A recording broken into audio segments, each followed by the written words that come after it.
What is up, guys? It is Jed Wrestling here, back again with another video. Elimination Chamber 2026 is coming up tomorrow, emanating from Chicago, Illinois on February 28th. So in this video, we're going to run down every single match that's happened on Elimination Chamber 2026 and give my predictions of what I think is going to happen and who's going to win. Without further ado, let's get into it. Who is in the crate, man? We are going to find out who is in the crate at Elimination Chamber. It says do not open until 2/28/26, which is of course the date of Elimination Chamber. So we're gonna find out who is in the crate here. Of course, the crate was first seen on backstage on Monday Night Raw. Then it was on SmackDown. Then it went back to Raw last week. But there are some prime options as to who the mystery guy in this crate could be. One of them is Seth freaking Rollins. Of course, it's widely believed that Seth Rollins is going to be the masked man that's been attacking the Vision lately. So maybe you'd want to kill two birds with one stone and then have the mystery crate and the mystery masked man reveal happen at the same time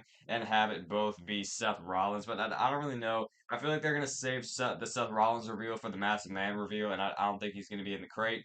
And honestly, I don't think we're going to see the masked man at all over the course of Elimination Chamber because no member of the Vision is on the show. Originally, Bronson Reed was going to be in the Elimination Chamber, and then tore his dang biceps, so he couldn't be in the match. I'm assuming if Bronson Reed was in the match, we'd see the Masked Man come out and stomp him and maybe reveal him as Seth Rollins or something.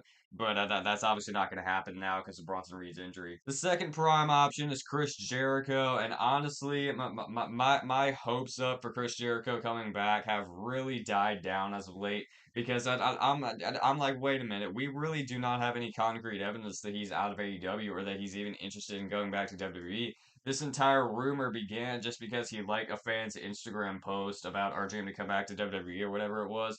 So that is something to think about because like he's probably still under contract with AEW. We don't know if like injury time has been added or absence time has been added to his AEW contract because he's been absent for a really long time on AEW TV, so we don't know if like that they're adding absence time onto his contract, but I don't believe Chris Jericho is going to be in the mystery crate here. Third most viable option, and the person who I think is most likely to be in the crate, is very nice, very evil Danhausen. And personally, I really couldn't care less. I'm not a Danhausen fan. I never have been. It's just that whole, I don't know. I'm not really a fan of his character or like the kind of character that he has. I don't know, but it's gonna be pretty cool, I guess, seeing him get an opportunity in WWE because we've been seeing a lot of AEW people jumping ship to WWE.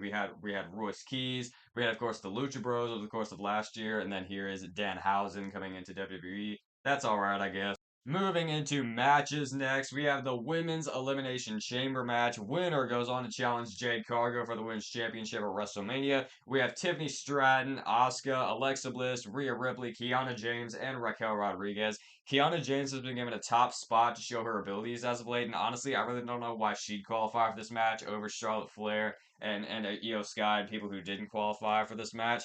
It's not me hating. I mean, like Kiana James isn't a bad wrestler. It's just that like a TV presentation thing because she's been like a manager for Julia for the past year, and given that Julia failed her qualifying match as well, I don't know, man. It's kind of weird to see Kiana James in this match, but I feel like she's gonna start off number one against like I guess like Asuka or Alexa Bliss or somebody like that, and she's gonna have like an Iron Woman performance or something. That ought to be pretty cool. But this match is definitely gonna be pretty good. We got a lot of talented women in this field, such as Rhea Ripley and Alexa Bliss and Asuka. Of course, Alexa Bliss and Asuka are gonna be the two veterans, and we also have people like Tiffany Stratton and Raquel Rodriguez. So yeah, this match will definitely be pretty good here. As for who's gonna win, certain people are saying Rhea Ripley, which I can't agree with, but I feel like Rhea is destined to walk into WrestleMania and defend the women's tag team titles with Io up against the Bella Twins. So she's probably not gonna win this match.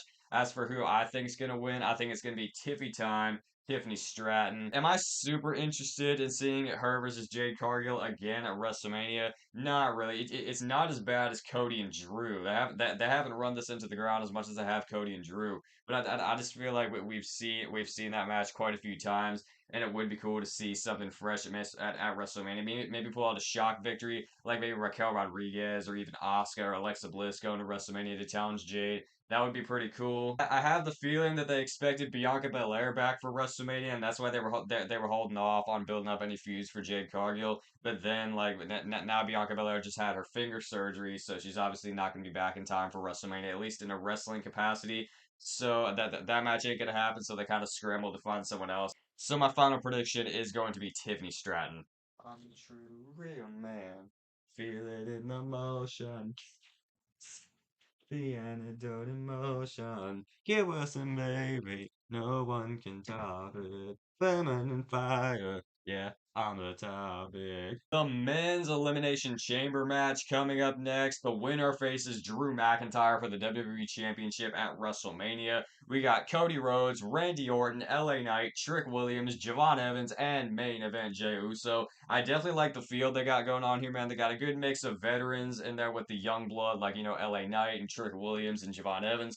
Then they got like the veterans, like I said, like Randy and Cody. Jay, I feel like Jay is the odd one out here, but that is kind of understandable because he was never even supposed to be in this match. It was supposed to be Bronson Reed, like I said. I do have a couple hopes for this match. I do hope that Javon Evans has a really good showing. I feel like I feel like he also should start off number one against like LA Knight or Randy Orton or something, and then he should have like a star-making performance. Maybe do some crazy stuff like jumping off the pod or jumping off the top of the ceiling or something. Because your boy is bouncy. He's got to have some bouncy moments in this Elimination Chamber match, which would really be cool. I do also have a hope in this match that Randy and Cody actually fight each other and they don't just do the friend thing like, oh my gosh, I accidentally hurt you, bro. Like they need to actually fight each other, man, because they hardly fought at all in the Royal Rumble. The only thing that happened was that Cody accidentally Cody coded Randy, and then Randy didn't even try to seek revenge on him or anything. Like and then they just kind of got eliminated separately. I feel like Randy and Cody should go at it in this match, but I think since it's only 6 people, that is very likely. But just like the women's elimination chamber match, there is a victor that is my prediction, but I don't want it to happen, and that is Cody Rhodes. And I do not want to see Cody and Drew. I love Cody Rhodes, man. I'm a Cody Rhodes fan. I think he's great. But I don't want to see Cody Rhodes win this match and go up against Drew McIntyre again at WrestleMania. Because like think about this, man. WrestlePalooza, Cody versus Drew. They had that one match on SmackDown where Cody was in the suit. Cody and Drew in Saturday Night's main event, and then Cody and Drew in Three Stages of Hell, which was 3 matches. And I felt like that should have been the culmination of the feud, but they just keep milking this feud again and again. So now, if Cody wins the Chamber, he's obviously going to go on to face Drew McIntyre at WrestleMania. Although I feel like they're going to do something adventurous out of this, and it's going to be a multi-man match for the title at WrestleMania. Because, like, obviously you got Jacob Fatu in there, so I don't really know what else he could do on the WrestleMania card. You got to have Jacob Fatu in the WWE title match, especially that could pay off his whole feud with Cody and with Drew. And I feel like since Drew attacked Randy with the belt last week on SmackDown and cost him the match against Aleister Black, I think they are going to throw Randy Orton into that match as well. So that'll at least freshen things up a little bit. I just sincerely hope that it's not another Cody and Drew singles match at WrestleMania. They got to switch things up. They got to do something more adventurous. And I feel like the ultimate adventurous is a multi-man match at WrestleMania, if you know what I'm saying. But if we're doing singles matches here, I'd honestly rather Jey Uso win than Cody Rhodes. It's the singles match we've been wanting to see since AJ Lee's return to WWE last year. Becky Lynch versus AJ Lee for the Women's Intercontinental Championship. Very hyped am I for this match. Obviously, the build hasn't been all there. I feel like they've had a couple goofy promo battles. But at the end of the day, this match kind of sells itself, man. I mean, it's Becky Lynch versus AJ Lee. It's the modern Women's Revolution era versus the old Divas era. And combine that with the fact that it's for the Women's Intercontinental Championship, this match is definitely going to be a banger. And we also have the Chicago hometown crowd for AJ Lee here. So part of me wants to say that they're going to give the Chicago crowd a good moment and have AJ Lee pick up the Women's Intercontinental Championship. But I do not feel like that's going to happen. Think about this. Becky Lynch has taken 2 losses to AJ Lee, once at WrestlePalooza and then another one at Survivor Series War Games. So I think, especially after the kind of run she's had recently, like her pitiful showing in the Royal Rumble, I definitely feel like she has to build a bit more momentum back as champion. And it would also give AJ Lee a reason to go back after Becky Lynch at WrestleMania if the victory isn't 100% clean. Like maybe Becky Lynch uses the ropes for a pin or something, or maybe she uses a chair after the referee gets knocked down. I feel like they're gonna do like a dirty victory for Becky Lynch here.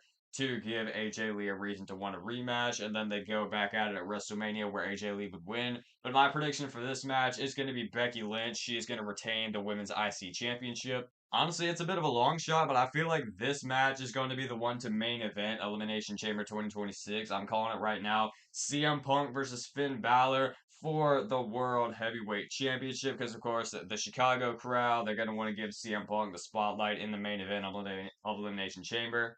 Just like I say in my Raw reviews, which I post every Tuesday on my Shorts page, I'm definitely excited for this match between CM Punk and Finn Balor. I thought their first match in Finn Balor's home country of Ireland was really good. So now they got the home city of CM Punk here, of course, in Chicago. They're running it back.